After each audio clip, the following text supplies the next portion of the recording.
नमस्कार। नमस्कार। नमस्कार। जगह ढूंढने में तकलीफ तो नहीं हुई? जैसा आपने कहा था बिल्कुल वैसे आए हैं। आइए।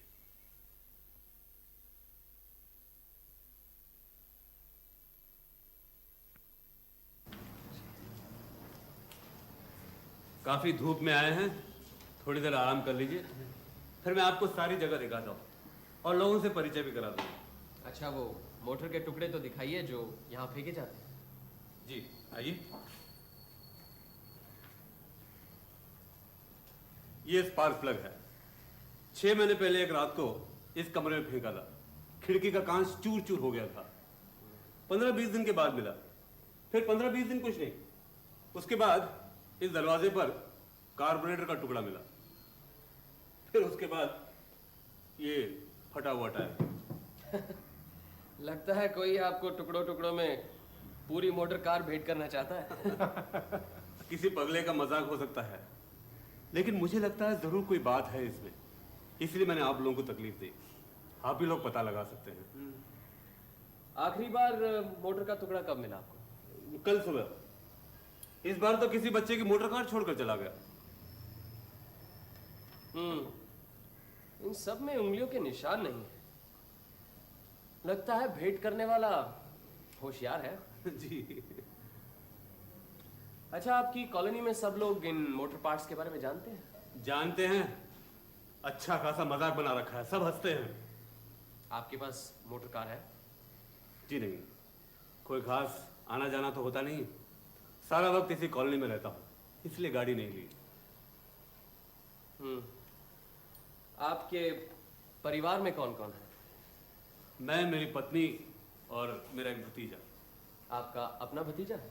जी, म्युनिसिपल मार्केट के फूलों की दुकान पर बैठता है। हमारे कोई बच्चा नहीं है, लेकिन मेरी पत्नी ने उसे बच्चे की तरह पाल पोस कर बड़ा किया। अच्छा, एक बात बताइए, 10 साल पहले या 20 साल पहले या कुछ भी, आपका ऐसे किसी आदमी से संबंध रहा है जो कि मोटर गाड़ी का धंधा करता हो, या मोटर का दलाल हो, ड्राइवर हो या मैकेनिक हो, कुछ भी? 12 साल पहले मैं पूना में सेशन जज था। तब लाल सिंह नाम के एक आदमी को मैंने फांसी की सजा दी थी। सजा सुनकर उसने मेरी तरफ जूता फेंक कर मारा था। हाँ, उसका एक मोटर का गैराज था। खैर, वो तो गुजर गया। और कोई? मेरे फैसले के खिलाफ उसने हाई कोर्ट में अपील की। उस अपील से फांसी के बजाय उसे 14 साल की कैद हुई। 14 साल? इसका मतलब है वो आज भी जेल में है। अच्छे व्यवहार से अक्सर कैद की मियाद कम हो जाती है। हो सकता है वो छूट गया हो। मतलब आपने पता नहीं लगाया छूट गया है नहीं? अक्सर जेल के अधिकारी पूछने पर बता देते हैं। ये बात तो मेरे दिमाग में भी नहीं थी, आपने पूछा है इसीलिए। अच्छा, आप सेशन जज कितनी देर रहे? मैं ब्लड प्रेशर का मरीज हूँ। 10 साल पहले डॉक्टरों ने हिदायत दी थी कि दिमागी काम न करूं, इसलिए वक्त से पहले रिटायर हो गया और यहाँ आकर फूलों का बगीचा बनाया। अब ब्लड प्रेशर कैसा है आपका? उम्र के साथ साथ ब्लड प्रेशर भी बढ़ता जा रहा है। आइए, हमारे कॉलोनी के लोगों से मिला दूं। चलिए।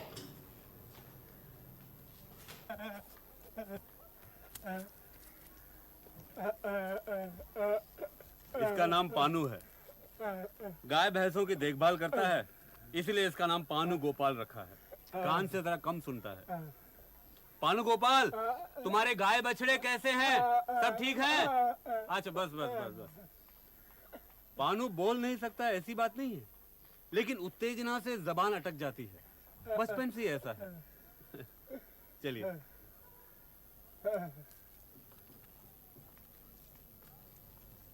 ये पानू कान में रुई क्यों लगाता है? कान में मवाद होता है। चले आपको हमारे रसोई और खाने पीने का घर दिखाते हैं। ये हॉल है और वो रहा रसोई घर। ये मेरी धर्मपत्नी दमयंती। नमस्कार। अरे, तुम खाना बना रही हो? मुकुल कहाँ गई? मुकुल के सर में दर्द है, वो सो रही है। तो लक्ष्मी को बुलवा लेती, कुछ मदद तो हो जाती। इसकी क्या जरूरत है, मैं संभाल लूंगी। चाची जल्दी खाना दो, शहर जाना है। अच्छा चलो, आप मैं देती हूँ। अरे विजय, अभी तक काम पर नहीं गए? नहीं, आज थोड़ी देर हो गई चाचा जी, थोड़ा हिसाब तैयार कर रहा था। चलिए।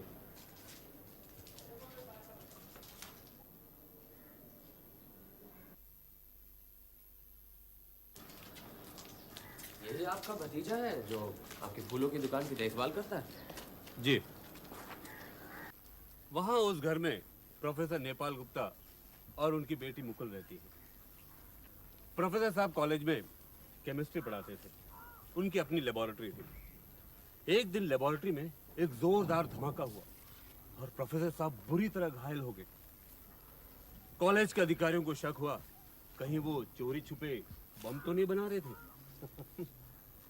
उनकी नौकरी तो गई, साथ साथ पुलिस ने भी हिरासत में ले लिया। लड़ाई के बाद छूटे, लेकिन कॉलेज की नौकरी वापस नहीं मिली। सचमुच बम बना रहे थे? उनका कहना है कि वो पेड़ पौधों के लिए खाद बना रहे थे। यहाँ आकर भी खाद बनाना नहीं छोड़ा। घर में एक लेबोरेटरी बनाई है। Gas cylinder, burner, test tube, retort वगैरह सब कुछ है। एक दिन काफी खाद बनाकर मुझे दे दिया और कहा कि पपीते के पेड़ में दो। मेरी मर्जी नहीं थी, लेकिन नहीं माने। फिर क्या हुआ? पपीते के सब झाड़ मर गए।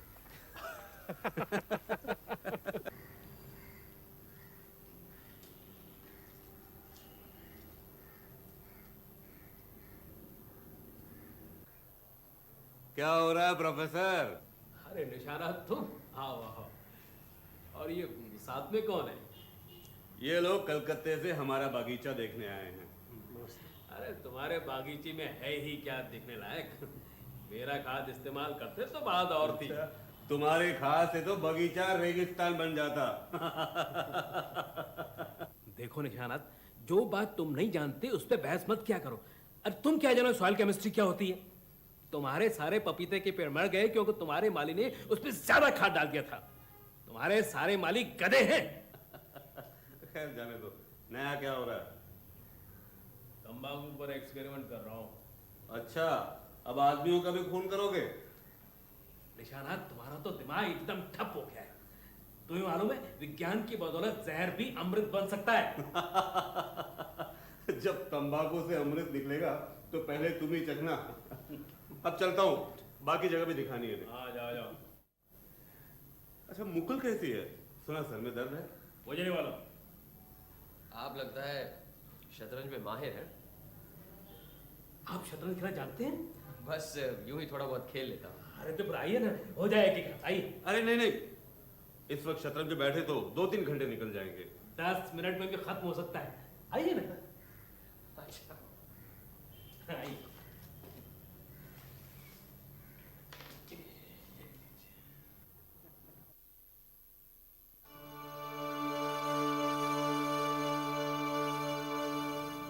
कौन है? मुकुल नेपाल बाबू की लड़की है। नेपाल बाबू कब से हैं? यही कोई 2 साल से। क्या काम करते हैं? वैज्ञानिक प्रयोग वगैरह करते हैं, शतरंज खेलते हैं और हर काम में मेरी गलती निकालते हैं। आपकी गलती? जिस तरह से मैं कॉलोनी का काम चलाता हूँ उसे बिल्कुल पसंद नहीं है और उसे यकीन है कि अगर उससे वो सुपुर्द किया जाए तो बहुत अच्छी तरह चलाएगा। अच्छा। लेकिन उसकी लड़की मुकुल बहुत काम की है। मुकुल काम की लड़की हो सकती है, लेकिन हमें यहाँ देखकर उसके सिर में दर्द क्यों होने लगा? और फिर खिड़की से छुपकर क्यों देख रही थी हमें? क्या हो रहा है ब्रिजदास? कुछ नहीं, एक गाय बीमार पड़ गई है, उसके लिए जुल्लाब तैयार कर रहा हूँ। अच्छा अच्छा, हो सके तो कुछ प्रोफेसर नेपाल गुप्ता को पिला देना, उन्हें बहुत फायदा होगा।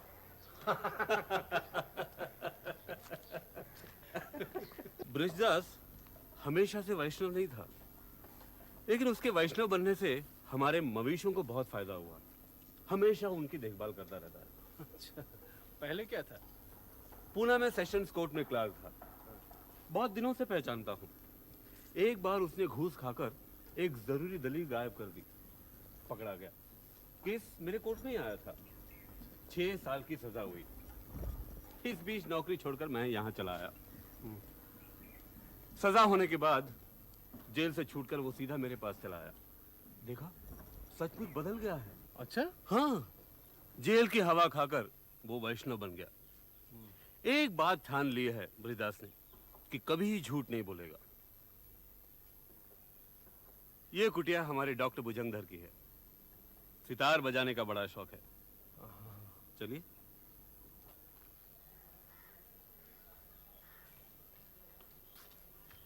निशानाथ बाबू, इतनी धूप में कहाँ घूम रहे हैं? अपना ब्लड प्रेशर बढ़ाना चाहते हैं क्या? इन्हें ये बगीचा दिखा रहा था।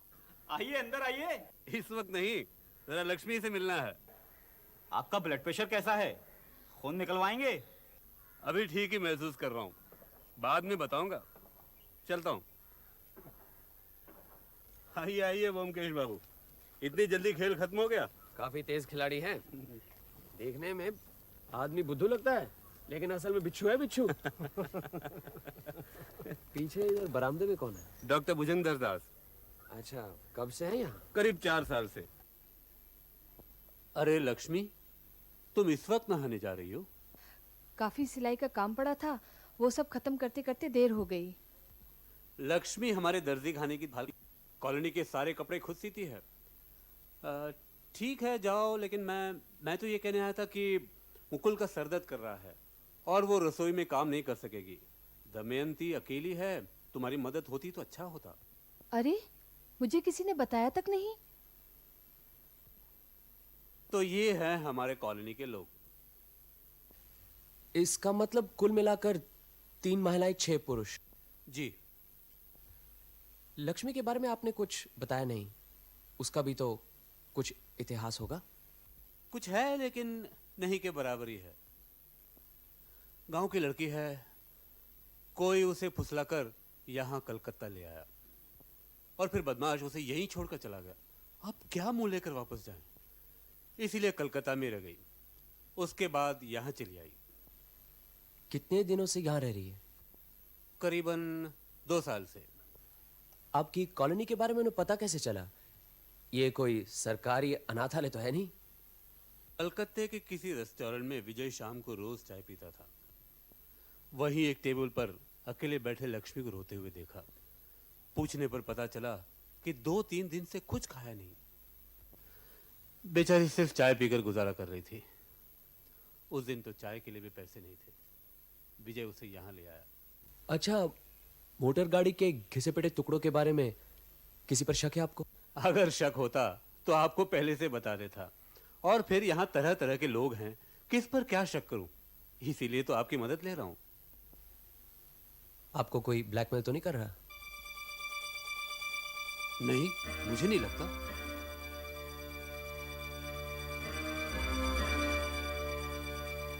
अरे निशानाथ, क्या हो रहा है? आओ प्रोफेसर आओ। मुकुल, तुम्हारा सर दर्द कैसा है? अब ठीक है, मैं अंदर चलती हूँ। आओ बैठो। क्या ख्याल है, एक एक बार से शतरंज हो जाए? नहीं नहीं, अभी नहीं। क्यों बिजदास, तुमने हमारे गाय बैलों को दवाई देना शुरू कर दिया है? अरे गाय बैलों के बारे में कुछ मालूम भी है? और निशानाथ, तुम भी अजीब हो। तुमसे 1000 बार कहा कि कोई अच्छा सा पशु चिकित्सक रख लो, वो तो तुमसे हुआ नहीं। अनाड़ियों के हाथ में मवेशियों को छोड़ रखा है। अरे भाई, जिसका जो काम है वही उसे करना चाहिए। और कुछ नहीं हो सकता तो मुझसे कहो, मैं 2 दिन में तुम्हारे मवेशियों की काया पलट कर दूंगा। अरे मैं सिर्फ केमिस्ट्री नहीं, बायो केमिस्ट भी हूं, समझे? बिजदास, चलो आज तुम्हारे गाय बैलों को दिखाओ। नेपाल, गाय बैलों को जितना चाहो देख लो, लेकिन कोई दवाई वगैरह मत देना।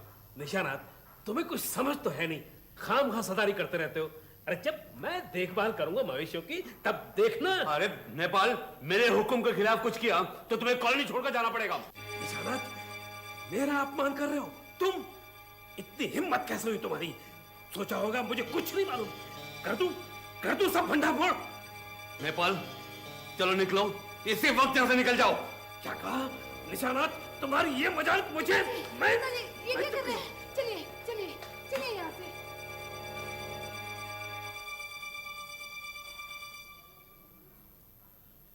इतना उत्तेजित होना आपकी सेहत के लिए ठीक नहीं है मिस्टर सैम।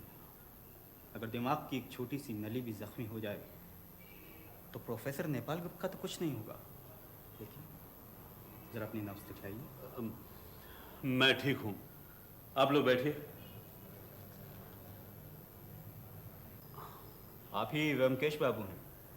क्यों, ठीक पकड़ा कि नहीं? अब सब कुछ जान गए हैं तो 2-4 सवाल आपसे पूछता हूँ, जवाब देंगे? ज़रूर। मेरे बारे में तो शायद आपको सब कुछ मालूम पड़ ही चुका होगा। सब कुछ नहीं। ठीक है, पूछिए। आपकी शादी हो गई? डॉक्टरी पढ़ने के लिए 3 साल इंग्लैंड में था, वहीं एक गोरी लड़की से शादी की। वो इस काले आदमी को ज़्यादा दिन बर्दाश्त नहीं कर पाई और एक दिन मुझे छोड़ के चली गई। मैं भी हिंदुस्तान की संतान वापस हिंदुस्तान आ गया। उसके बाद कभी उससे मुलाकात नहीं हुई। एक और सवाल है, जिस गुनाह की वजह से आपकी डॉक्टरी का लाइसेंस जब्त कर लिया गया था, वो गुनाह क्या था? एक नारी को लो क्लास से बचाने के लिए उसका गर्भपात किया था, पकड़ा गया, बस। अच्छा। मैं भी है। व्योमकेश बाबू, मैं आपके सभी सवालों का जवाब दे चुका हूँ, लेकिन आपने अभी तक मेरे पहले सवाल का जवाब नहीं दिया। कौन सा सवाल? मोटर गाड़ी के टुकड़ों के रहस्य का समाधान हुआ? अभी नहीं, कुछ समझ में नहीं आ रहा। क्या आप इस पर रोशनी डाल सकते हैं? मुझे पूरा यकीन है कि ये सारा काम उस प्रोफेसर नेपाल गुप्ता का है। वही निशानात बाबू को डरा धमका रहा है। प्रोफेसर ऊपर से जितना घमंडी है, अंदर से उतना ही पेचीदा। लेकिन निशानात बाबू को डराने से उसका क्या फायदा? प्रोफेसर इस कॉलोनी का कर्ता धर्ता बनना चाहता है। भला निशानात बाबू ऐसा क्यों होने देंगे? इसीलिए वो प्रोफेसर जो है निशानात बाबू को दबा रहा है। उसने एक प्रकार से वॉर ऑफ नाउ शुरू कर रखा है। प्रोफेसर ये बात अच्छी तरह से जानता है कि निशानात बाबू ब्लड प्रेशर का मरीज है। उन पे जितना ज़्यादा दबाव पड़ेगा वो उतनी जल्दी खाट पकड़ेंगे और प्रोफेसर खुद मालिक बन बैठेगा। लेकिन उनकी तो पत्नी है, भतीजा है, उनके रहते हुए मालिक कैसे बन सकता है? नामुमकिन लगता ज़रूर है, लेकिन नामुमकिन है नहीं। क्यों? मिसेस सेन प्रोफेसर नेपाल गुप्ता पर कुछ ज़्यादा ही मेहरबान हैं। क्या कह रहे हैं आप? मेहरबा होने की कोई खास वजह है? व्योमकेश बाबू, आप खुद अक्लमंद हैं, मैं भी कोई बेवकूफ़ तो हूँ नहीं, समझ जाना चाहिए। हो सकता है मेरी सारी बातें बेबुनियाद हों। आपने पूछा, इसीलिए जितना मुझे मालूम था मैंने आपको बता दिया। मैं अब आज्ञा चाहूँगा, शायद आपको भी कहीं जाना हो। 1 मिनट, मुकुल भी क्या अपने बाप के साथ थी क्या? मैं अभी ठीक से कुछ नहीं कह सकता। आशा है फिर मुलाकात होगी। अच्छा।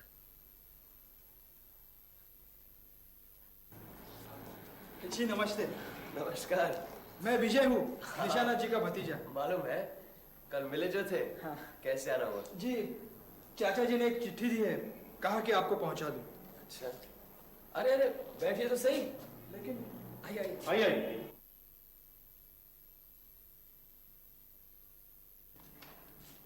मैंने कल सुबह आपको कॉलेज में देखा था, लेकिन उस वक्त आपका असली परिचय मालूम नहीं था। तो असली परिचय किसने दिया? जी घर वापस जाकर पता चला। अच्छा, चाचा जी ने क्या किसी जरूरी काम से बुलाया था आपको? ये तो अपने चाचा से ही पूछना था। चाचा जी हमें सब बातें थोड़ी बताते हैं। वो तो मोटर के पार्ट्स को लेकर कुछ परेशान है, इसलिए। अच्छा, मोटर के पार्ट्स के बारे में आपका क्या ख्याल है? मुझे तो बिल्कुल बचकाना काम लगता है। हाँ, यहाँ से 1 मील दूर एक गांव है, वहां के लड़के बहुत बदमाश हैं। वही सब शैतानी करके कूड़ा करकट हमारे यहाँ फेंक जाते हैं। अच्छा जी। प्रोफेसर नेपाल गुप्ता का क्या हाल है? सुना था कि प्रोफेसर साहब ने चाचा जी का अपमान किया था कल शाम को। चाचा जी ने तो सह लिया, अगर उनकी जगह मैं होता तो। प्रोफेसर क्या अभी तक कॉलोनी में ही है? हाँ, मुकुल ने कल रात को चाची जी के बहुत हाथ पांव पकड़े, और चाची जी हमारी बहुत नरम दिल की है, वो मान गई। उन्होंने चाचा जी को मना लिया। वैसे चाचा जी चाची की बात कभी नहीं टालते। प्रोफेसर की किस्मत अच्छी है। मेरे ख्याल से अगर वो चले जाते तो अच्छा ही होता। उनकी लड़की कैसी है? जी मुकुल नहीं, मुकुल तो ठीक ही है, वो अपने बाप की तरह नहीं है। वो ठीक है। मैं चलता हूँ, मुझे बहुत सारे काम हैं। जी नमस्ते। जी नमस्ते। नमस्ते।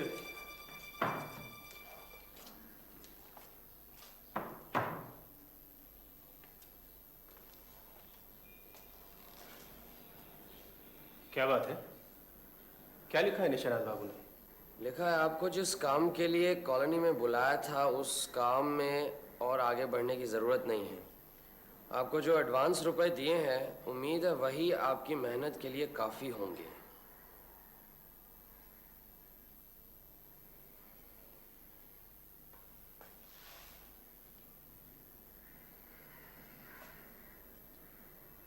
ये निशानाथ बाबू ने अपना इरादा क्यों बदल दिया? शायद वो डर गए कि कहीं उनकी खुद की कलई न खुल जाए। निशानाथ बाबू की जिंदगी में जरूर कोई छुपा हुआ रहस्य है। याद नहीं, कल प्रोफेसर ने उसे धमकी दी थी, कर दूं सारा भांडा फोड़। मतलब प्रोफेसर को उनके छुपे रहस्य का पता है? लगता तो यही है। प्रोफेसर भांडा फोड़ की धमकी देकर उसे ब्लैकमेल कर रहा है। लेकिन कल ही तो उन्होंने मुझे साफ साफ बताया कि उन्हें कोई ब्लैकमेल नहीं कर रहा।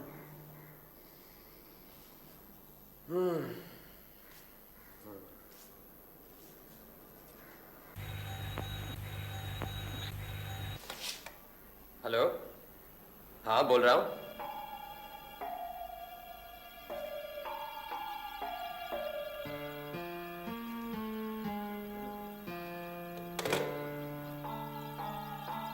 तूफान आ गया। कैसे तूफान? जिसका डर था, निशानाथ बाबू की मौत हो गई है। क्या? चलो वहीं चलना है अभी। मौत हो गई? क्या बात होने? क्या पता, मौत स्वाभाविक भी हो सकती है, नहीं भी। टेलीफोन किसने किया था? विजय ने। चलो जल्दी तैयार हो जाओ, ट्रेन से देर हो जाएगी, टैक्सी लेकर चलते उठो।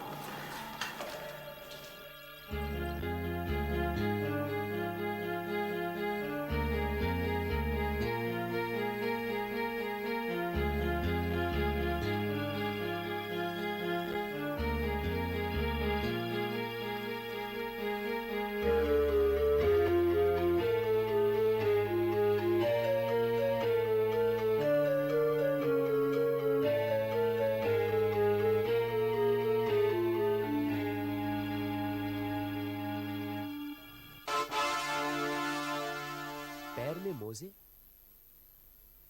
निशानाथ बाबू क्या मोजे पहनकर सोते थे? नहीं तो।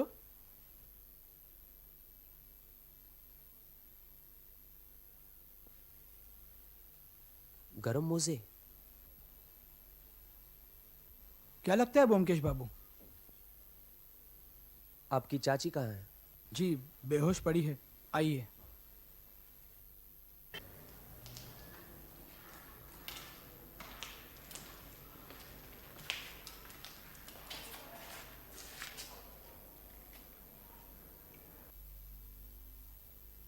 कब से बेहोश है? तकरीबन 3 घंटे से। इन्होंने ही सबसे पहले निशानाथ जी को देखा था। देखते ही चीख कर गिर पड़ी, तभी से बेहोश है। आपने लाश देखी है? हाँ। आपको क्या लगता है, कुदरतन गुजर गई या फिर? इस विषय में मैं कुछ भी नहीं कहना चाहूँगा। कॉलोनी के डॉक्टर पाल को बुलाया है, वही बेहतर बतला पाएंगे।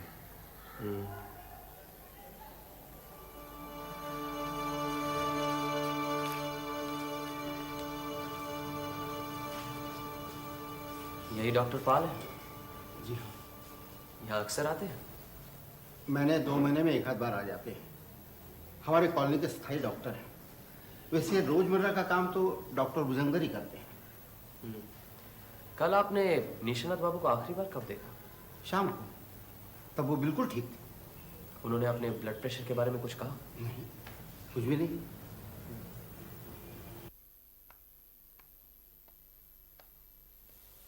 माफ कीजिए, आप क्या डेथ सर्टिफिकेट लिख रहे हैं? व्योमकेश बख्शी। आप क्या समझते हैं ये कुदरतन मृत्यु है? मौत क्या कभी कुदरतन होती है? शरीर की हालत जब अस्वाभाविक होती है, गैर कुदरतन, तभी तो मौत आती है। आप ठीक ही कह रहे हैं, लेकिन शरीर अस्वाभाविक अपने आप ही हो सकता है और बाहर से भी करवाया जा सकता है। आप क्या कहना चाहते हैं मैं समझ गया, लेकिन मैंने निशानात बाबू के शरीर को अच्छी तरह से परख लिया है। कहीं कोई चोट के निशान नहीं है। उनके मृत्यु का समय रात के 10 से 11 के बीच में है। कल रात सोते वक्त उनके मस्तिष्क की कोई नस फट गई होगी, इसलिए सोते हुए ही उनकी मौत हो गई। जो ब्लड प्रेशर के मरीज होते हैं उनकी अक्सर मौत ऐसे ही होती है। लेकिन उनके पैरों में मोजे थे, आपने गौर किया होगा। इतनी गर्मी में गर्म मोजे पहनकर सोए थे, क्या ये यकीन करने लायक बात है? मोजे की बात डॉक्टरी दायरे में नहीं आती, फिर भी इस बात पर गौर किया जा सकता है। निशानात बाबू खुद मोजे पहनकर सोएंगे ये यकीन नहीं होता, और कोई और उन्हें सोते हुए मोजे पहनाएगा ये भी यकीन करने लायक बात नहीं है। कोई ऐसा करेगा तो वो जागेंगे नहीं।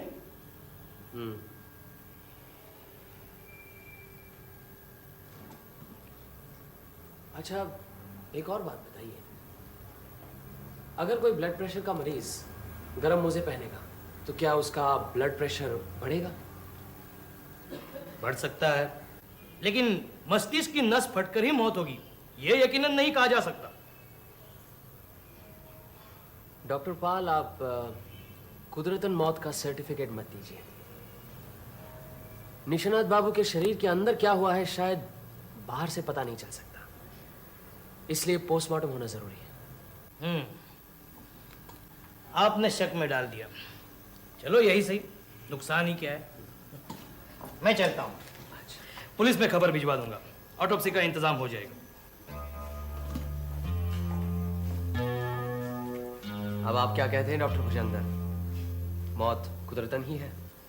मेरी राय की कोई कीमत नहीं है। आपको शक हुआ है, पोस्टमार्टम करवा लीजिए, लेकिन कुछ मिलने वाला नहीं है। ये आप कैसे कह सकते हैं? मैं खुद भी एक डॉक्टर हूँ।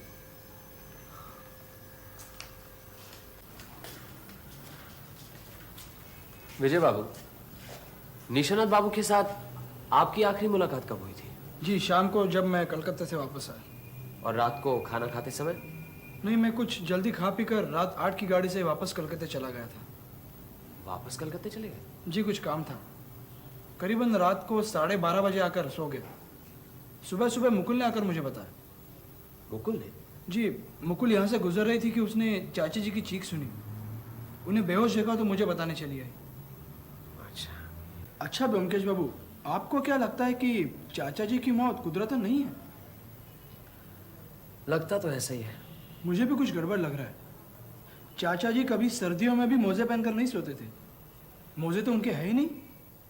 फिर उनके कमरे में जाकर देखा तो खिड़की भी बंद है। चाचा जी कभी खिड़की बंद करके नहीं सोते थे। फिर खिड़की किसने बंद की? अभी 10 बजे हैं, पुलिस के आने में भी देर है। हम जरा कॉलोनी का राउंड मार के आते हैं। जैसे आपकी मर्जी। चलो जी।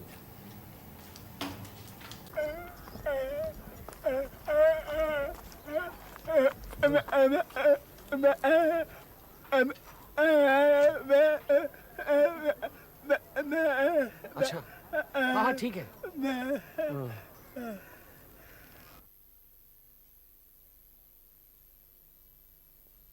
नमस्कार प्रोफेसर गुप्ता। नमस्कार, आप यहाँ? निशानात बाबू ने चिट्ठी लिखकर आज बुलाया था। यहाँ आकर देखा, हमने कभी सोचा नहीं था इस तरह अकस्मात ही गुजर जाएंगे। अरे ये ब्लड प्रेशर के मरीज ऐसे ही मरते हैं। निशानात बहुत जिद्दी था, किसी की नहीं सुनता था। मैंने भी कितनी बार कहा कि हाँ, आपके साथ तो उनके अच्छे संबंध थे, लेकिन उसकी जिद की वजह से कभी कभी तू मैं हो जाया करती थी। हाँ, वो तो हमने सुना। उस दिन हमारे सामने आपने कहा कि कर दो भाड़ा-फोड़। ऐसा लगा जैसे आप उनकी जिंदगी का कोई गुप्त रहस्य जानते हैं। गुप्त रहस्य? अरे नहीं, ऐसी कोई बात नहीं थी। वो तो यूं ही गुस्से में कभी कभार अनाप शनाप बक दिया करता था मैं। वो तो मेरा स्वभाव ही ऐसा है। अच्छा, आपसे एक बात पूछूं? आपकी लड़की मुकुल के साथ विजय का कुछ क्या मतलब कोई संबंध या? मुकुल किसी से कोई भी संबंध रखने वाली लड़कियों में नहीं है, समझे आप? हम जब यहाँ आए थे तो मैंने ही विजय के साथ मुकुल की शादी की बातचीत की थी। विजय राजी भी हो गया था, लेकिन बाद में उलट गया। विजय का चाल चलन क्या ठीक नहीं है? बस यूं ही समझ लीजिए, भली लड़की को छोड़कर उल्टा के आगे पीछे दौड़ना क्या अच्छे चाल चलन के लक्षण है? मुकुल अब कैसी है? जैसी थी वैसी ही है, पढ़ी है चुपचाप। देखेंगे एक बार? चलिए देखते हैं। मुकुल और विजय की संबंध की बात क्या है, कुछ समझ में नहीं आई। जब प्रोफेसर यहाँ नए नए आए ना, तब मुकुल और विजय में काफी दोस्ती हो गई थी। शादी की बात भी पक्की हो गई थी। फिर यह लक्ष्मी आई। विजय लक्ष्मी पर लट्टू हो गया, मुकुल से शादी तोड़ दी। निशानाथ बाबू जरूर इस शादी के खिलाफ थे। अच्छा, निशानाथ बाबू की मौत स्वाभाविक नहीं है, तुम्हें पूरा यकीन है? पूरा 100%। उनके ब्लड प्रेशर ने उन्हें पहाड़ी के किनारे ला खड़ा किया और किसी ने जोर से पीछे से धक्का दे दिया।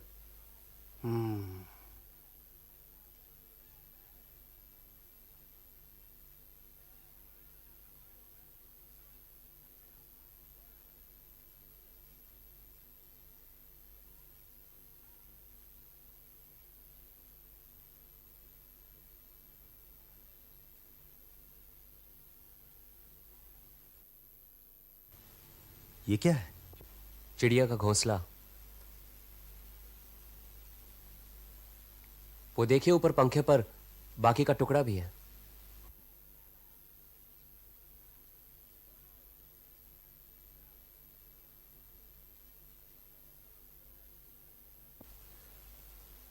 जरा और हटाइए, देखिए पैरों पर मोजे पहने हुए हैं। आपकी गैरहाजिरी में मोजे खोलकर देखना मैंने उचित नहीं समझा। जरा देख लीजिए पैरों तले दाग तो नहीं है?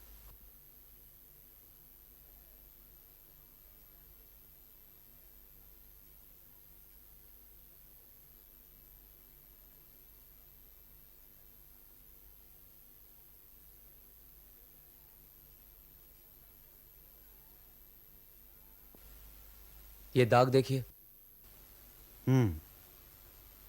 किसी चीज से बांधने के दाग नजर आते हैं, लेकिन इससे क्या पता चलता है? कम से कम इतना तो पता चलता है कि निशानत बाबू ने मरने से पहले ये मोजे खुद नहीं पहने, ये पहनाए गए हैं। लेकिन क्यों? जब तक पोस्टमार्टम नहीं होता कुछ पक्का कहा नहीं जा सकता। खास तौर पर आप डॉक्टर से पूछ लीजिएगा कि कहीं शरीर पर कोई हाइपोडर्मिक सिरिंज के निशान तो नहीं है। ठीक है, मैं लाश को पोस्टमार्टम के लिए भिजवाता हूं। इसकी रिपोर्ट कल दोपहर तक मिल जानी चाहिए। आप कल एक बार पुलिस स्टेशन आ जाएंगे? जरूर। चलिए। रिपोर्ट साफ है, शक की कोई गुंजाइश ही नहीं। खून में किसी तरह का जहर या दवाई का निशान नहीं है। निशानात ब्रेन हेमरेज की वजह से मरे हैं। हाइपोडर्मिक सिरिंज के कोई निशान नहीं मिले? दाहिनी हाथ की कोहनी में कुछ सुई चुभाने के निशान हैं जरूर, लेकिन वो कोई 4-5 महीने पुराने हैं। और पैरों पर इलास्टिक गार्टर्स के कोई निशान? डॉक्टर का कहना है कि इस दाग का मृत्यु से कोई संबंध नहीं। शरीर की जांच से उम्मीद रखना शायद गलती थी। आइए आइए। जी नमस्ते। नमस्कार, बैठिए। विजय बाबू, पोस्टमार्टम की रिपोर्ट में तो कुछ भी नहीं मिला। कल रात से ब्रजदास भी गायब है। ब्रिजदास गायब? क्या पोस्टमार्टम का नाम सुनते ही गायब हो गया? क्या मालूम। लीजिए इंस्पेक्टर बराट, आपका एक और मेहमान बढ़ गया है। अब ढूंढ निकालिए इसे। मेहमानों की खातिरदारी करना ही तो हमारा काम है। खैर, तो अब हमें यह मान लेना चाहिए कि निशानात बाबू की मृत्यु का कारण ब्लड प्रेशर ही था। कभी नहीं। हत्यारे ने ब्लड प्रेशर का फायदा उठाया है और इसीलिए हत्या करने का कोई निशान नहीं मिल रहा। लेकिन किस तरह से फायदा उठाया इसका भी तो कुछ पता चले। छानबीन करने के लिए कुछ सूत्र भी तो होने चाहिए। सूत्र है, सारे सबूत आपके सामने पड़े हैं, फिर भी आपकी कुछ समझ में नहीं आ रहा। नहीं, आप ही बताइए ना। चिड़िया का घोंसला फर्श पर गिरा था। क्या इससे भी कुछ पता नहीं चला? नहीं। बहुत ही भयंकर मृत्यु थी। आप ही बताइए ना। ये मेरा अनुमान है, लेकिन मुझे पूरा यकीन है कि यही हुआ होगा। फिलहाल आप सब ये बात अपने तक ही रखिए। निशानाथ बाबू के पैरों में रस्सी बांधकर उन्हें ऊपर लगे हुए लोहे के कड़े से उल्टा लटका दिया गया। ब्लड प्रेशर तो था ही, उस पर से सारा शरीर का खून नीचे सर तक उतर आया। इससे सर पर दबाव पड़ा और 5 मिनट के अंदर ही सर के खून की नली फटकर उनकी मौत हो गई। फिर उन्हें बिस्तर पर लेटा दिया गया। लेकिन चतुर हत्यारा भी कुछ न कुछ गलती तो कर ही बैठता है, वरना ऐसे कोई पकड़ा भी न जाए। और यहां हत्यारा मोजे खोलना भूल गया। सचमुच भयंकर मौत है। अब साफ पता चलता है कि पैरों में कहीं निशान न पड़ जाएं, इसलिए मोजे पहनाए गए थे और लोहे के कड़े में रस्सी घुसाते वक्त चिड़िया का घोंसला गिर पड़ा था। लेकिन एक बात समझ में नहीं आती, इतना सब कुछ होते वक्त निशानाथ बाबू सोए रहे, जागे नहीं। निशानाथ बाबू शायद जगे हुए ही थे। मुझे लगता है करीबन रात 10 या 11 के बीच में यह हादसा हुआ था। डॉक्टर पाल की भी यही राय है। जाहिर है किसी जान पहचान वाले ने ही उनका खून किया था। मेरा अनुमान था कि हत्यारे ने शायद इंजेक्शन के साथ उन्हें बेहोश किया होगा और फिर उल्टा लटका दिया होगा, लेकिन शरीर पर सुई चुभाने के कोई निशान नहीं मिले। इसीलिए हमें समझ लेना चाहिए कि उसने बड़ी चतुराई से उन्हें बेहोश किया। मतलब सैंडबैग। इस तरीके से गर्दन के पीछे हल्के हाथ से एक बार वार करने से ही आदमी बेहोश हो जाता है और उसके साथ गर्दन पे कोई निशान भी नहीं दिखते। लेकिन कौन है वो? कौन ऐसा कर सकता है? अभी बताना मुश्किल है, लेकिन एक बात समझ में नहीं आ रही। दमयंती या मिसेस सेन पास वाले कमरे में ही थी, उन्हें कैसे कुछ पता नहीं चला? नहीं, चाची जी को कुछ नहीं पता। वो जरूर सो गई होंगी।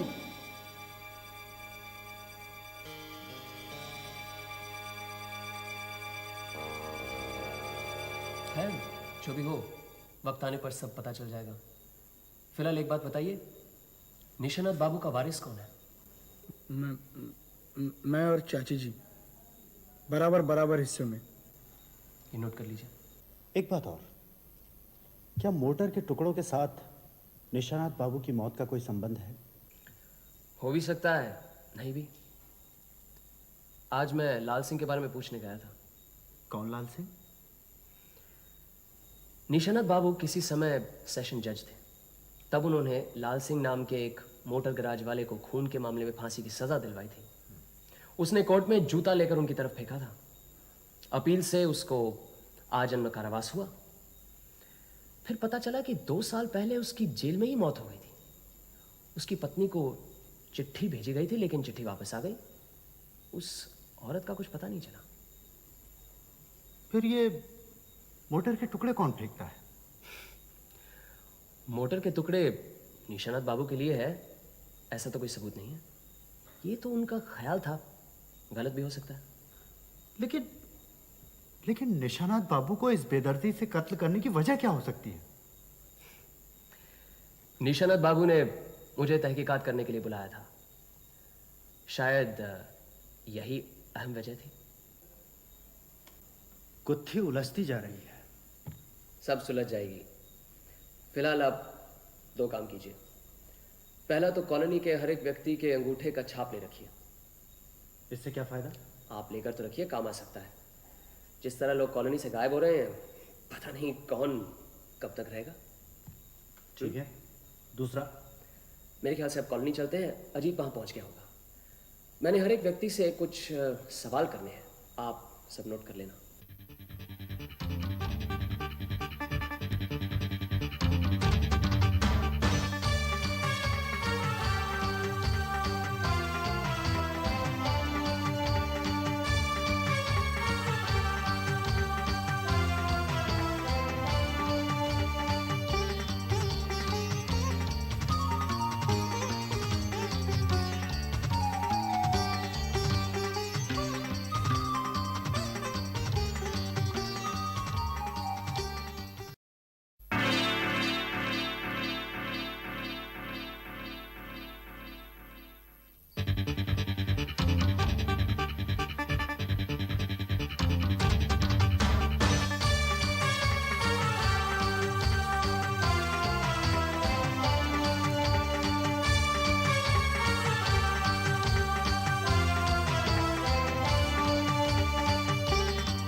आइए,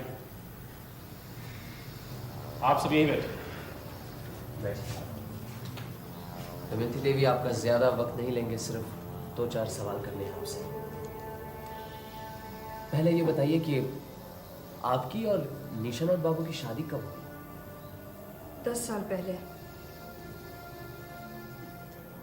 जिस वक्त आपकी शादी हुई तब निशानाथ बाबू नौकरी पर थे, मतलब सेशन जज थे? नहीं, शादी बाद में हुई।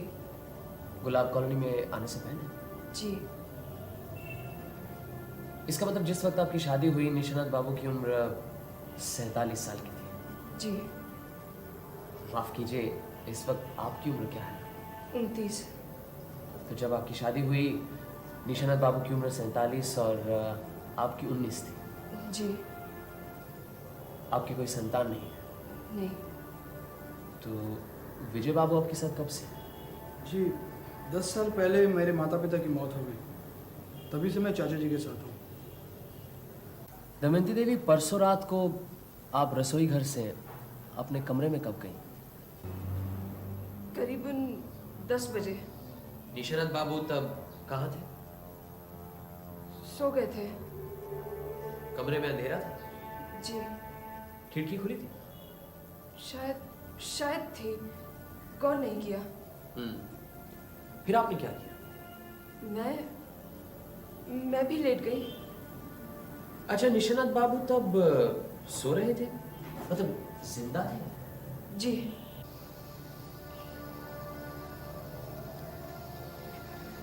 दमयंती देवी, कुछ दिनों से यहाँ कोई मोटर कार के टुकड़े फेंक कर जा रहा है, इसके बारे में आप क्या जानते हैं? जो सब जानते हैं उतना ही मुझे मालूम है। आपके जीवन में कोई ऐसी बात है जो छुपी हुई है या जिसे छुपा कर रखा गया हो? नहीं। निशानाथ बाबू के जीवन में कोई गुप्त बात है? मुझे नहीं मालूम। फिलहाल मुझे और कुछ नहीं पूछना। आप बैठेंगे? मैं चली जाऊंगी।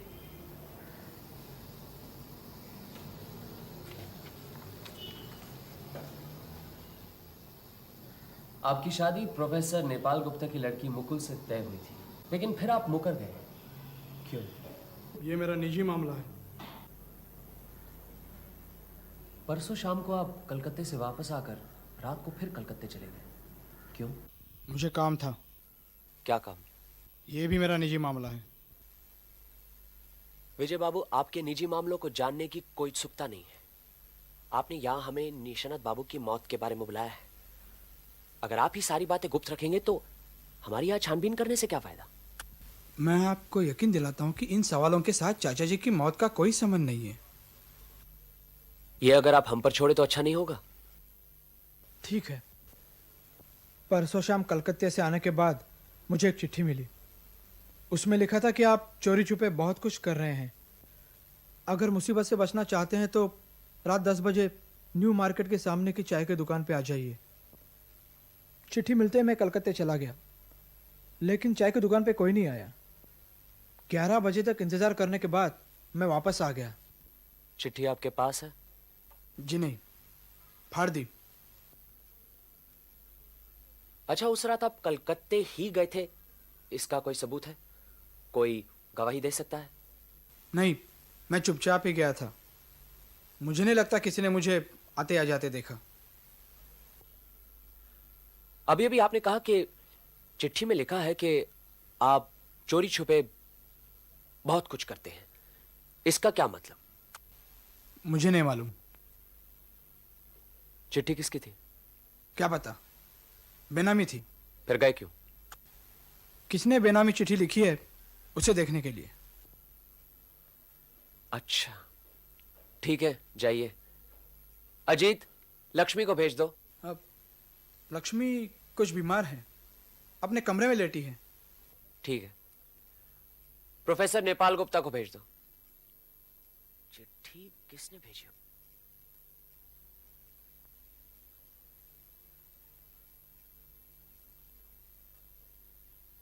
आपको शायद मालूम है कि पुलिस को शक है निशानाथ बाबू की मृत्यु स्वाभाविक नहीं थी, इसीलिए छानबीन कर रहे हैं और उसी सिलसिले में यह सवाल है। जिस रात निशानाथ बाबू की मौत हुई उस रात 10 और 11 के बीच में आप कहां थे? शतरंज खेल रहा था।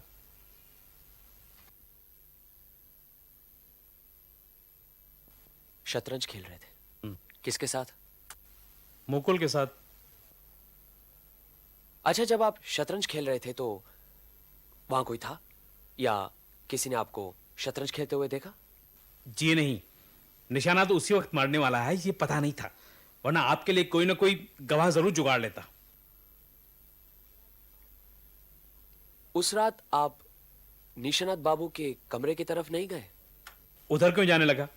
गर्मी से नींद नहीं आ रही थी, इसलिए शतरंज खेलने बैठ गया। और आप? मैं पिताजी के साथ ही थी। निशानाथ बाबू के कमरे की तरफ कोई गया या नहीं, ये आपको नहीं मालूम? जी नहीं। आप कुछ कहना चाहते हैं? तो आपको गूंगे बहरों की गवाही भी चाहिए? फिलहाल इतना ही काफी है। चलो मुकुल। जी।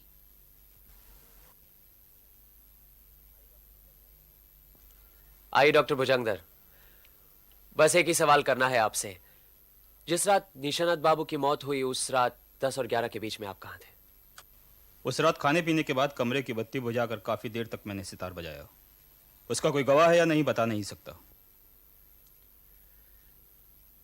चलिए लक्ष्मी देवी से मिल लेते हैं।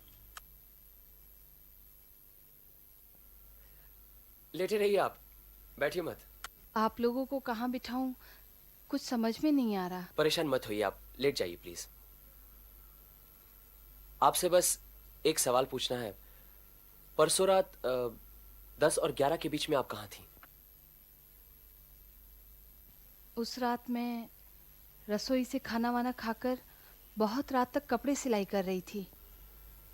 जब आप सिलाई कर रही थी आपने डॉक्टर भुजंगदर को अपने कमरे में सितार बजाते हुए सुना? उनका कमरा तो आपके बिल्कुल नजदीक ही है। नहीं, मैंने कुछ नहीं सुना। कानों में सिलाई की मशीन की आवाज गूंज रही थी, और कुछ कैसे सुनाई देगा। उस रात डॉक्टर भुजंगदर अपने कमरे में बैठे सितार बजा रहे थे, ये उन्होंने खुद कहा। अब आप कहती हैं आपने उन्हें सितार बजाते हुए नहीं सुना, इसका मतलब है हमें यह समझ लेना चाहिए कि डॉक्टर भुजंगदर झूठ बोल रहे हैं। नहीं नहीं, वो सितार बजा रहे थे। मशीन चलाते चलाते मैंने बीच बीच में आवाज सुनी थी। फिर आपने क्यों कहा कि नहीं सुनी?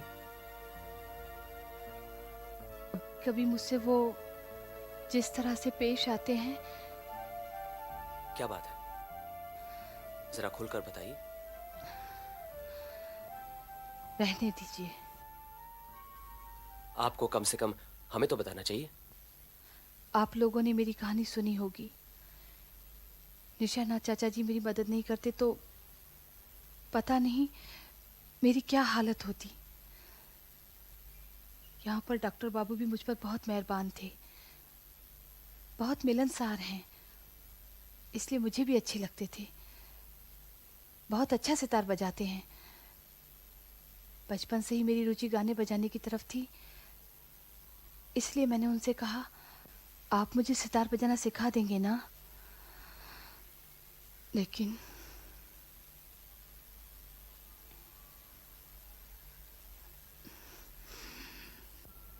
आप बताइए ना। डॉक्टर बाबू ने जो शर्त रखी उसे सुनकर उल्टे पांव वापस आ गई।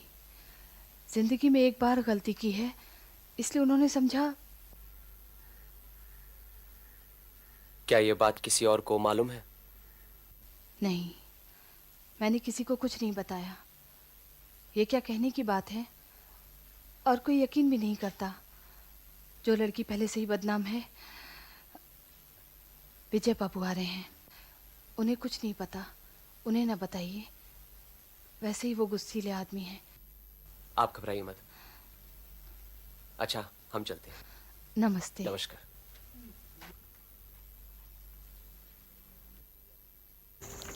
एक अजीब चिड़ियाघर है। कैसे?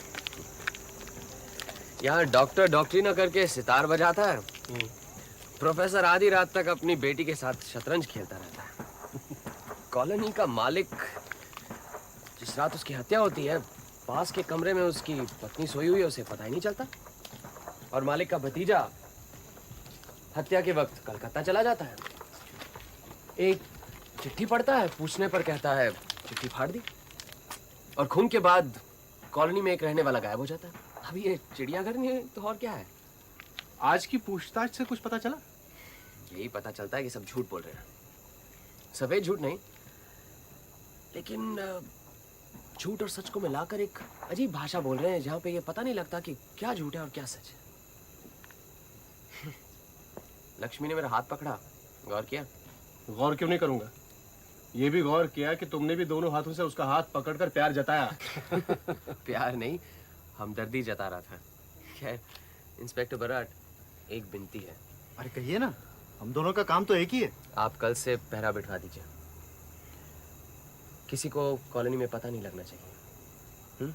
हमें ये मालूम करना है कि कॉलोनी छोड़कर कौन किस वक्त जाता है, कहाँ जाता है, कब जाता है। ठीक है, मैं कॉलोनी और स्टेशन दोनों जगहों पर खुफिया पुलिस तैनात कर देता हूँ। ठीक है, चलिए रात काफी हो चुकी है, घर चलते हैं।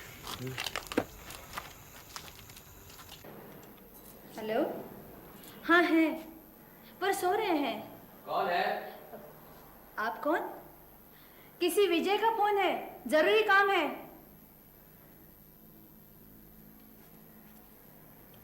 नमस्कार विजय बाबू। क्या मर गया? कौन मर गया? शर्मिला की सास बहुत बीमार थी, कहीं वो तो नहीं, तुम्हारी शर्मिला को भी और दुख झेलने हैं, उसकी सास को कुछ नहीं हुआ। क्या हुआ था? हाँ मैं आ तो सकता हूं, लेकिन अब आकर क्या होगा? आप इंस्पेक्टर बराट को टेलीफोन कीजिए, वो सब इंतजाम कर देंगे। और पोस्टमार्टम का होना जरूरी है, और उस दवाई की शीशी की भी जांच होनी चाहिए। इंस्पेक्टर बराट से कह देना मैं वहीं आकर रिपोर्ट देख लूंगा, ठीक है?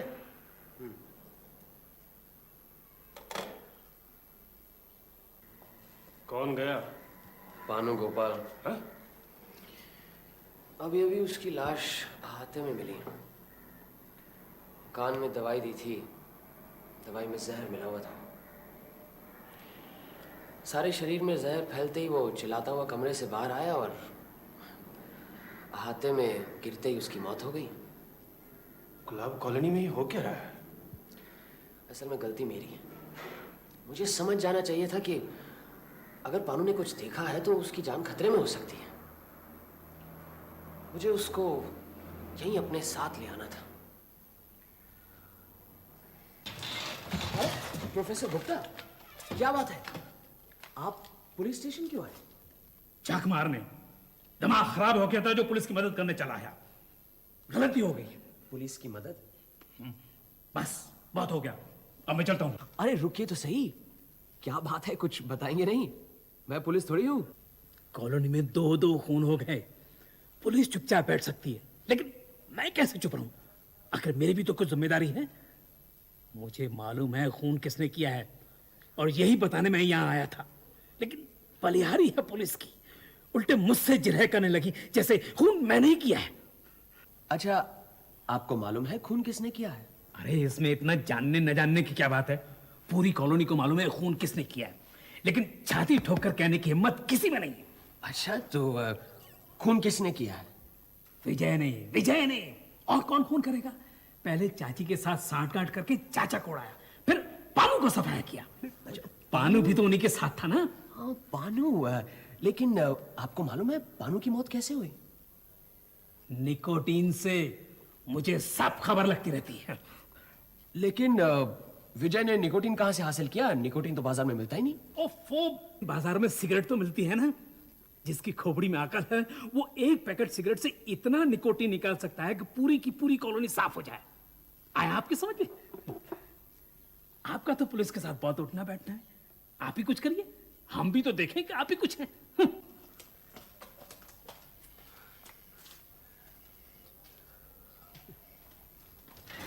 नमस्कार इंस्पेक्टर बराट। नमस्कार। आइए आइए। अभी बाहर प्रोफेसर गुप्ता से मुलाकात हुई। अरे प्रोफेसर की मत पूछिए, पूरा पागल, तब से सर खा रखा था। विजय खूनी है, विजय खूनी। लेकिन गवाह और सबूत के नाम पर कुछ नहीं। असल में विजय ने उसे नोटिस दे रखा है कि चुपचाप शराफत से रहना है तो रहो, वरना रास्ता ना पाओ। अरे हाँ, ये रही पानु गोपाल के पोस्टमार्टम की रिपोर्ट। मौत निकोटीन के जहर से हुई। दवा की शीशी में भी निकोटीन मिली। पानु गोपाल की लाश को पहले किसने देखा था? प्रोफेसर की लड़की मुकुल। मुकुल? अजीब बात है, इस बार भी मुकुल। सुना है सुबह सुबह उठकर मुकुल रोज कॉलोनी का चक्कर लगाती है। अच्छा, पानु को कान की दवाई कौन देता था? वो डॉक्टर भुजंगदर? हाँ, वैसे दवाई सिर्फ ग्लिसरीन और बोरिक पाउडर थी। लगता है इसी शीशी में किसी ने निकोटीन का जहर मिला दिया था, जिसके कान में देते ही पानु के सारे शरीर में जहर फैल गया और 5 मिनट में मौत। जहर कौन दे सकता है? जिसने भी जहर दिया है, या तो वो केमिस्ट है या फिर उसने किसी केमिस्ट से ये जहर तैयार करवाया है। कॉलोनी में एक केमिस्ट तो है, प्रोफेसर नेपाल गुप्ता। सर, ब्रजदास गोस्वामी पकड़ा गया। अच्छा, कहाँ मिला? नवद्वीप के अखाड़े में खंजरी बजा रहा था। कोई झमेला नहीं किया। हमने कहा हमारे साथ चलो, चुपचाप चला आया। ब्रिजदास को तो बुलाइए। हाँ, उसे अंदर भेज दो।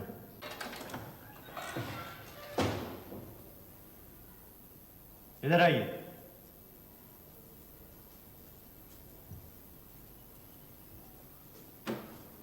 बैठिए। आप ये कहा, भाग क्यों गए थे? सुना है आप कभी झूठ नहीं बोलते। क्या सच बोलने के डर से ही भाग गए थे? ऐसी कौन सी सच बात है जो आप हमें बताना नहीं चाहते? अच्छा, रहने दीजिए। ये बताइए कि निशानाथ बाबू की मौत के बारे में आप कुछ जानते हैं? नहीं, मैं कुछ नहीं जानता। किसी पर शक है? जी नहीं। अच्छा, जिस रात निशानाथ बाबू की मृत्यु हुई थी, उस रात आप कॉलोनी में ही थे? जी, कॉलोनी में ही था। तो रात के खाने के बाद आप कहाँ थे और क्या कर रहे थे? तो रात को डॉक्टर बाबू और मैं अपने अपने कमरे में चले गए। डॉक्टर बाबू कमरे में बैठे सितार बजा रहे थे और मैं बाहर बरामदे में बैठकर सितार सुन रहा था। अच्छा, तो कब तक बजाया उन्होंने? करीबन रात के 11:30 बजे तक। बड़ी अच्छी बजा रहे थे सर। जी। लगातार बजा रहे थे? मतलब एक बार रुके भी नहीं? लगातार बजा रहे थे, एक बार भी नहीं रुके। मतलब 5 मिनट के लिए भी नहीं? लय ठीक करने के लिए 1-2 बार रुके थे, लेकिन वो केवल 5-10 सेकंड के लिए। आपने उन्हें सितार बजाते हुए देखा? देखता कैसे, वे अंदर ही में बैठे बजा रहे थे। अच्छा, आप तो निशानाथ बाबू को कॉलोनी में आने से पहले ही पहचानते हैं? जी। आप उनके यहाँ काम करते थे और उन्होंने ही आपको जेल की सजा दी थी? जी, गलती मेरी ही थी। विजय बाबू तब उनके साथ रहते थे? जी हाँ। अच्छा, तब निशानाथ बाबू और दमयंती की शादी हो चुकी थी? क्या बात है, आप जवाब नहीं दे रहे? दमयंती को आप तभी सही पहचानते हैं ना? जी। मतलब निशानाथ बाबू और दमयंती की शादी पहले ही हो चुकी थी, ठीक है ना? क्यों? फिर क्यों चुप हो गए? इसीलिए मैं भाग गया था। मुझे मालूम था कि आप मुझसे यही सवाल पूछेंगे। दुहाई ओमकेश बाबू, मुझसे ये सवाल न कीजिए। मैंने 7 साल तक उनका अन्न खाया है। मुझसे ये नमक हरामी मत करवाइए। बात क्या है? मैंने अपनी जिंदगी में काफी झूठ बोला है, लेकिन अब और नहीं बोलूंगा। जेल से छूटने के बाद मैंने संन्यास ले लिया, गले में कंठी ले ली। लेकिन सिर्फ कंठी लेने से क्या होता है? मन में भक्ति कहाँ है, प्रेम कहाँ है? इसीलिए कसम खाइए कि अब मैं झूठ नहीं बोलूंगा। शायद इसी से धर्म का पालन हो। इसलिए आपसे हाथ जोड़कर विनती है कि निशानाथ बाबू के बारे में मुझसे कुछ न पूछें। वो मेरे माता पिता समान हैं। आपने तो यह तय किया है कि आप झूठ नहीं बोलेंगे, लेकिन निशानाथ बाबू के बारे में सच बोलने में भी आपको संकोच हो रहा है। झूठ नहीं बोलना ये तो बहुत अच्छी बात है, लेकिन सच को छुपाना कोई पुण्य काम थोड़ी है। आप सोचकर देखिए, अगर हमें सच का पता नहीं चलेगा तो हम निशानाथ बाबू के खूनी के बारे में पता कैसे लगाएंगे? क्या आप नहीं चाहते कि निशानाथ बाबू के खूनी के बारे में हम पता लगाएं? ठीक है, आप क्या जानना चाहते हैं, पूछिए। निशानाथ बाबू और दमयंती की शादी में कुछ खपला है, असलियत क्या है बताइए। उनकी शादी कभी नहीं हुई। निशानाथ बाबू पूना में जब जज थे तब मैं उनके दफ्तर में क्लर्क था। लाल सिंह नाम का अपराधी एक दिन उनकी अदालत में पेश हुआ। दमयंती इसी लाल सिंह की पत्नी थी।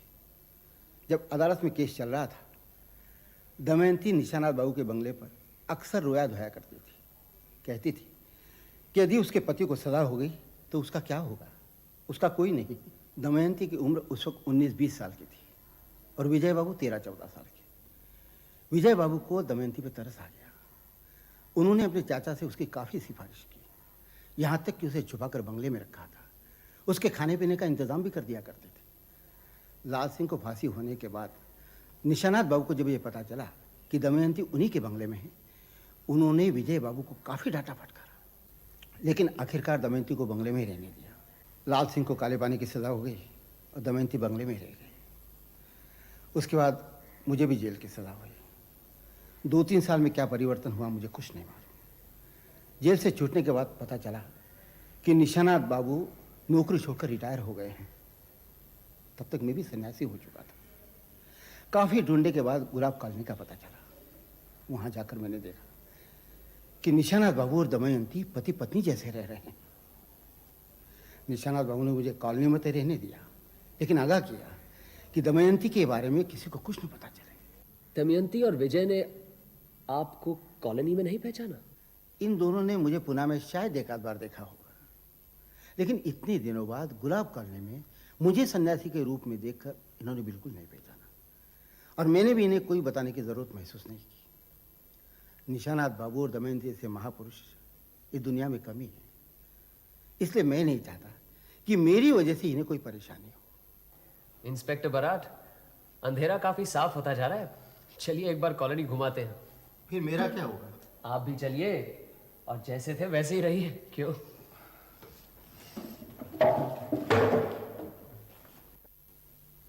आइए आइए व्योमकेश बाबू, बैठिए बैठिए। आप भी बैठिए विजय बाबू। दमयंती देवी, उस दिन जब आपसे सवाल किए आपने सब कुछ साफ साफ नहीं बताया, क्या आज बताएंगी? क्या नहीं बताया? उस दिन आपने कहा कि 10 साल पहले आपकी शादी निशानाथ बाबू से हुई थी, लेकिन हमें पता चला है कि आपकी शादी निशानाथ बाबू से हुई ही नहीं। वो आपके पति नहीं है। नहीं नहीं, वही मेरे पति है, वही मेरे पति है। व्योमकेश बाबू, आपको भी बहुत से सवालों का जवाब देना होगा विजय बाबू। आपने भी काफी झूठ बोला है। फिलहाल हमें एक बात बताइए दमयंती देवी, जिस रात निशानाथ बाबू का खून हुआ था उस रात क्या क्या हुआ था?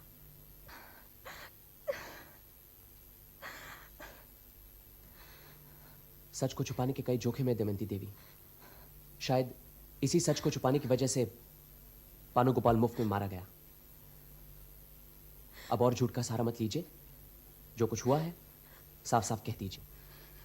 मैंने कोई झूठ नहीं बोला है। उस रात के बारे में मैं जो कुछ भी जानती हूँ सब कह दिया है। पास वाले कमरे में रहकर भी आप कहती हैं कुछ नहीं पता चला? यह कैसे हो सकता है? या तो उस रात 10 और 11 के बीच में आप अपने कमरे में नहीं थी, या फिर आपकी आंखों के सामने निशानाथ बाबू की हत्या हुई है। चाची जी, छुपा कर रखने से क्या फायदा? मुझसे जो कहा है वो इन्हें भी बता दीजिए। शायद उस रात मैं अपने कमरे में नहीं थी। कहां गई थी? 7-8 महीने पहले मुझे डाक से चिट्ठी मिली, लाल सिंह की चिट्ठी। जेल से छूटने के बाद उसने मुझे यहाँ ढूंढ निकाला। उसने देखा मैं सुखी हूँ तो मुझे छेड़ा नहीं, लेकिन उसे रुपयों की बहुत ज़रूरत थी, इसलिए उसने मुझे ब्लैकमेल करना शुरू कर दिया। चिट्ठी में लिखा था कि रात 10 और 11 के बीच गेट के पास 500 रुपये रख दूं, किसी से कुछ न कहूं, और अगर कहा तो वो हम दोनों का खून कर देगा। वो फिर कभी चिट्ठी नहीं लिखेगा, लेकिन जब भी रुपयों की जरूरत पड़ेगी तब वो मोटर के किसी टुकड़े को कॉलोनी में फेंक देगा, और तब उस रात 10 और 11 के बीच 500 रुपये गेट के पास रख दिए जाएं। वो चिट्ठी कहाँ है? चिट्ठी में लिखा था कि पढ़कर चिट्ठी फाड़ दी जाए। मैंने फाड़ दी। फिर? मैं बहुत डर गई थी। मैंने चिट्ठी के बारे में किसी को नहीं बताया। कॉलोनी के रुपए पैसे का हिसाब मैं ही रखती थी। मैंने 500 रुपये गेट पर रख दिए। और इस तरह 7-8 महीनों से जब भी मोटर का टुकड़ा पाया जाता, आप उस रात 10 और 11 के बीच में पैसे गेट के पास रख देती। जी। जिस रात निशरत बाबू की मौत हुई उस दिन तो मोटर का टुकड़ा कोई मिला नहीं वहां पर? उस दिन एक और चिट्ठी मिली। उसमें लिखा था कि वो हमेशा के लिए कलकत्ता छोड़कर पंजाब जा रहा है, इसीलिए आखिरी बार मुझसे मिलना चाहता है। रात 10 और 11 के बीच गेट के पास। अगर 11 तक वो नहीं आ सका तो फिर वो कभी नहीं आएगा। ये चिट्ठी भी आपने फाड़ दी? जी। उस रात 10 और 11 के बीच में आप कॉलोनी के गेट के पास थी? जी। लाल सिंह मिलने आया? नहीं, फिर मैं अपने कमरे में जाकर सो गई। विजय बाबू, दमयंती देवी आपके चाचा की ब्याही हुई पत्नी नहीं है, यह बात आपने किसी और को बताई है? जी जी जी नहीं। यहां का काम खत्म हो गया। आप आज रात से ही पहरा बैठा दीजिए, कोई यहां से बाहर नहीं जाएगा। लेकिन मत कीजिए। निशानत बाबू का खूनी इसी कॉलोनी में है। और दमयंती देवी, आपको मालूम होना चाहिए कि लाल सिंह 2 साल पहले ही जेल में गुजर गया है। चलिए इंस्पेक्टर।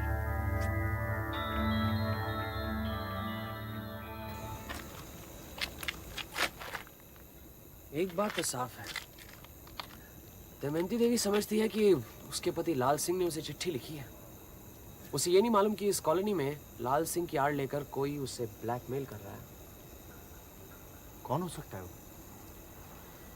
जो भी हो, वो दमयंती देवी की पूरी कहानी जानता है। ये भी जानता है कि लाल सिंह उसका पति है और निशानत बाबू से उसकी शादी नहीं हुई है।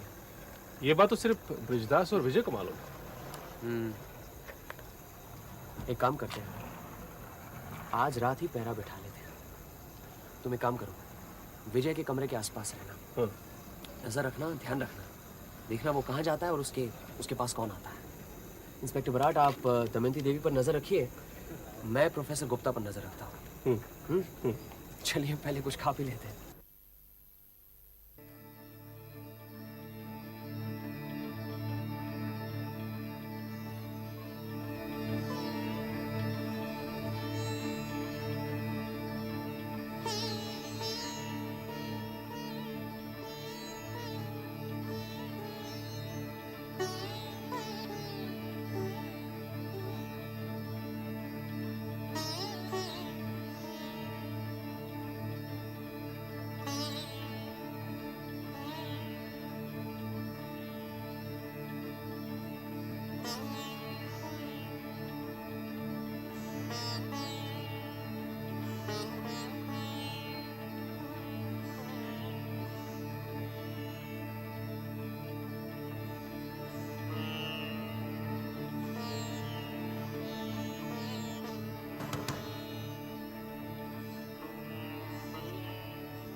अंदर कौन गया?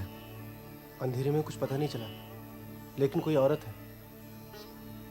मैंने और इंस्पेक्टर बराट ने अभी मुकुर और लक्ष्मी को अपने कमरे से निकलते हुए देखा है। हाँ। मान लो लक्ष्मी विजय के कमरे में गई, फिर मुकुल कहाँ गई?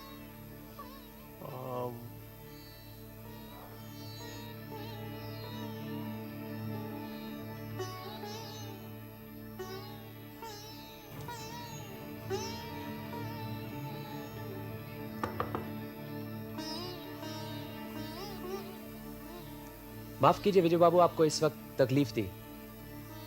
बत्ती जलाने की कोई जरूरत नहीं। हम सिर्फ ये जानना चाहते हैं कि अभी अभी यहां कौन आई थी। देखिए, निशानाथ बाबू की हत्या की गुत्थी हम करीबन सुलझा चुके हैं। अगर आप नहीं बताएंगे तो पुलिस आपको उनके कत्ल के शक में हिरासत में ले लेगी। बेहतर यही होगा कि आप साफ साफ हमें बता दें। कौन आई थी? लक्ष्मी? लक्ष्मी ही थी ना? नहीं। लक्ष्मी नहीं थी? नहीं, मुकुल आई थी। मुकुल? क्यों? कहने आई थी कि उन्हें कॉलोनी छोड़कर जाने का हुक्म वापस ले लें। इतनी रात गए?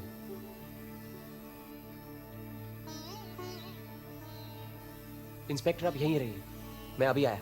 चलो जीत। अरे अरे लेकिन कहां जा रहे हो? पता लगाने की लक्ष्मी कहां गई थी। डॉक्टर भुजंगर के यहाँ कि दमयंती देवी के यहाँ? तीसरी जगह तो हो ही नहीं सकती।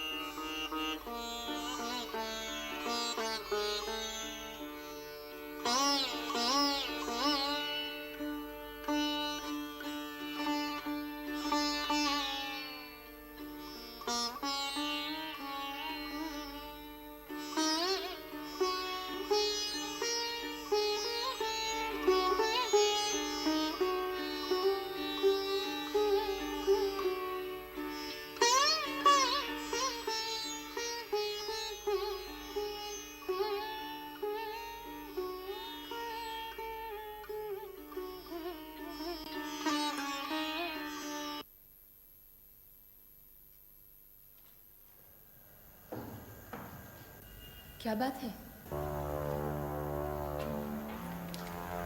मुझे लगा कोई खिड़की से अंदर झांक रहा है। मैं तो कब से कह रही हूँ, चलो अब हम यहाँ से चले जाते हैं। काफी रुपया तो इकट्ठा हो गया है।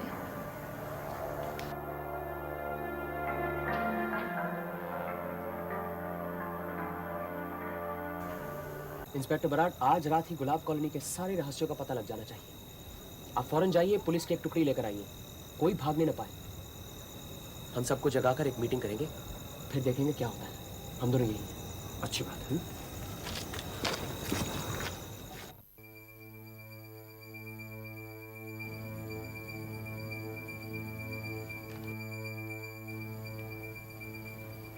आपको जानकर खुशी होगी कि निशानाथ बाबू और पानू गोपाल के हत्यारे का पता चल गया है।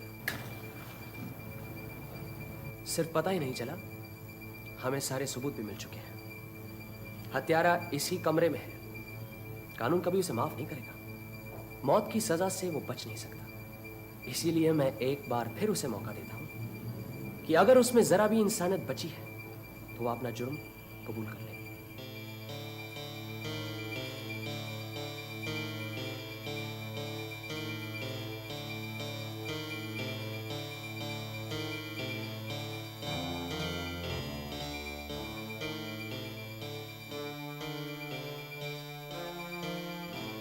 ठीक है, मैं ही बताता हूं। प्रोफेसर गुप्ता, आपको निशानाथ बाबू के बारे में एक गुप्त बात मालूम है। इस गुप्त रहस्य का पता आपको कैसे चला? किसने बताया आपको? बताइए, चुप क्यों है? कौन सा गुप्त रहस्य? ज्यादा बनिए मत। ये गुप्त बात आपको आपकी लड़की मुकुल ने बताई थी। क्यों मुकुल? और यही बात मुकुल को विजय ने बताई। ठीक है ना विजय बाबू? जी बताई तो थी, लेकिन और किसी को बताई थी? क्या डाली विजय बाबू? आज की रात कोई भी बात छुपी नहीं रहेगी। वो गुप्त बात आपने लक्ष्मी देवी को बताई और लक्ष्मी देवी से वो बात डॉक्टर भुजंगर को मालूम हुई और डॉक्टर भुजंगर ने ब्लैकमेल शुरू कर दिया। ये क्या पहली सुना रहे हैं आप? अभी पता लग जाएगा। माफ करने दमयंती देवी, सच को तो सामने आना ही है।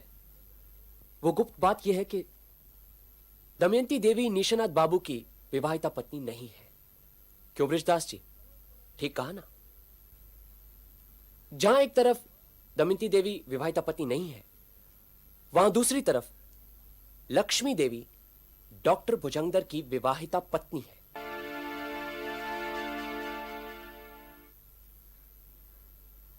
डॉक्टर भुजंगर दास, यह भी क्या आपको पहेली लग रही है? चलो मान लेते हैं कि लक्ष्मी मेरी पत्नी है। इससे क्या साबित होता है? निशानाथ बाबू का खून मैंने किया है, पानू को जहर मैंने दिया है इससे यह साबित होता है कि आप और लक्ष्मी देवी दोनों पहुंचे हुए कलाकार हैं और आप दोनों में अपराध करने की इच्छा इतनी प्रबल है कि इसकी तरफ खींचे चले आते हैं। गुलाब कॉलोनी में आने से पहले दोनों ने कितने अपराध किए हैं फिलहाल तो मुझे कुछ मालूम नहीं, लेकिन यहां पे आकर डॉक्टर भुजंगदर को एहसास हुआ कि यह जगह भी हड़प ली जा सकती है और वे इस जगह के मालिक बन सकते हैं। इसलिए किसी छल से उन्होंने लक्ष्मी को भी यहां बुला लिया। लक्ष्मी भुजंगदर की साथी थी, उसने विजय को अपने जाल में फंसा लिया था और विजय बाबू भी लक्ष्मी के चंगुल में आ गए थे। उन्होंने उससे शादी करने की ठान ली थी। निशानत बाबू इस शादी के खिलाफ थे, लेकिन विजय की आंखों पर पर्दा पड़ा हुआ था। विजय ने लक्ष्मी को निशानत बाबू और दमयंती देवी की असलियत बता दी। बस फिर क्या, खेल शुरू हो गया। डॉक्टर भुजंगदर ने दमयंती देवी के पति लाल सिंह की तरफ से उन्हें एक फर्जी चिट्ठी भेजी। उन्होंने कहा, मैं जिंदा हूं और इस राज को छुपा रखने के लिए कुछ रुपए चाहिए। जब कॉलोनी में मोटर का टुकड़ा पाया जाएगा, उसी रात को दमयंती देवी 500 रुपए लेकर कॉलोनी के गेट के पास आ जाएंगी। बस दमयंती देवी का शोषण शुरू हो गया। वो डर गई थी, लेकिन उन्होंने किसी को कुछ नहीं बताया। निशानाथ बाबू को असलियत का पता नहीं था, इसलिए मोटर के टुकड़ों के रहस्य के बारे में वो मेरे पास आए। तभी डॉक्टर भुजंगदर ने ठान ली कि वो निशानाथ बाबू का खून करेंगे। उस रात उन्होंने विजय बाबू को एक फर्जी चिट्ठी भेजी और उन्हें 10 और 11 के बीच में रात को कलकत्ते भिजवा दिया। एक दूसरी फर्जी चिट्ठी उन्होंने दमयंती देवी को भेजी और उन्हें कॉलोनी के गेट के पास लाल सिंह से मिलने के लिए 10 और 11 के बीच बुलवा लिया और वो खुद अपने कमरे में बैठे सितार बजा रहे थे। ऐन मौके पर उन्होंने सितार लक्ष्मी देवी को दे दी। यह तो आज रात मालूम पड़ा कि लक्ष्मी देवी भी सितार बजाने में माहिर है। इधर लक्ष्मी देवी अपने कमरे में बैठी सितार बजा रही थी, उधर डॉक्टर भुजंगदर निशानत बाबू के कमरे में गए। पहले खिड़की बंद की, फिर उनके गले की नली पर वार करके उन्हें बेहोश कर दिया। फिर उन्हें मोजे पहनाए और ऊपर छत की कड़ी से उल्टा लटका दिया। निशानत बाबू ब्लड प्रेशर के मरीज थे। सारा खून सर पर जमा होकर अंदर की नली फट गई। ब्रेन हैमरेज से वो गुजर गए। फिर उन्हें नीचे उतारकर खाट पर लेटा दिया और आराम से दोनों पैरों की रस्सी खोल दी।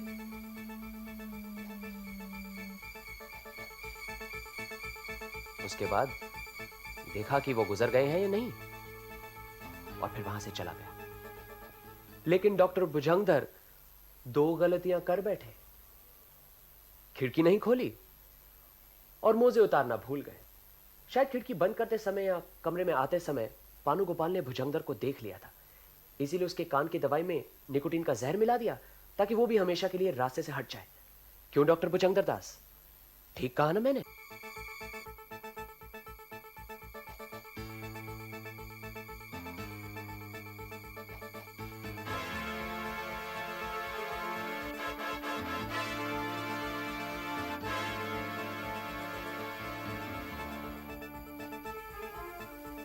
चलो लक्ष्मी, चलते हैं।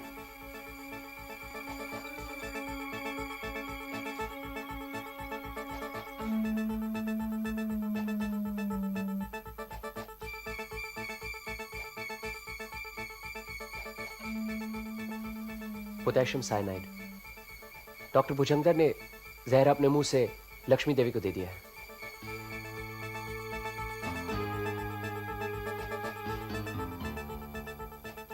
चलो।